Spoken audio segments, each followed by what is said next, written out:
বসিয়ে দিয়েছি, কড়াই গরম হয়ে গেছে। এখন সর্ষের তেল দিয়ে দেব। সর্ষের তেল দিয়ে মাছটা ভেজে নেব। তেল গরম হয়ে গেছে, আলুটা ভেজে নেব।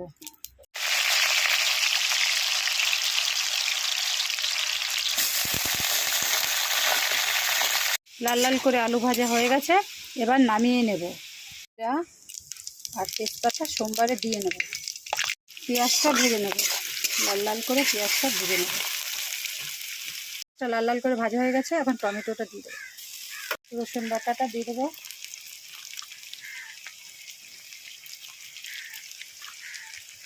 আদা বাটা,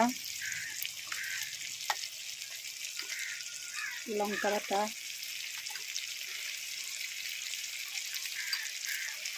হলুদ,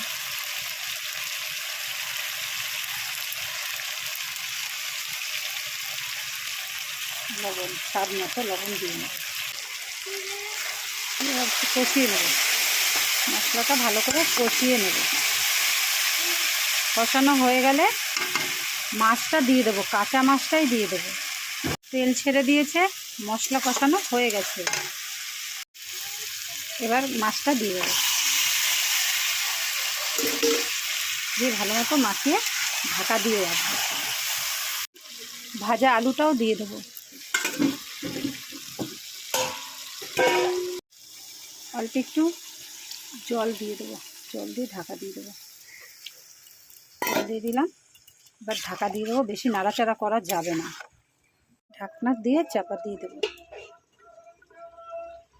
হয়ে আসবে, তারপরে খুলবো। প্রায় 5 মিনিট হয়ে গেছে, এখন ঢাকনাটা খুলে নেব। দেখো কত সুন্দর কালার হয়েছে। এবার রান্না হয়ে গেছে, রান্নাটা হয়ে গেছে। এবার একটুখানি গরম মশলা দিয়ে নামিয়ে নেব। গরম মশলা দেবো, গরম মশলা দিয়ে নামিয়ে নেব। এটা আমার হোমমেড গরম মশলা।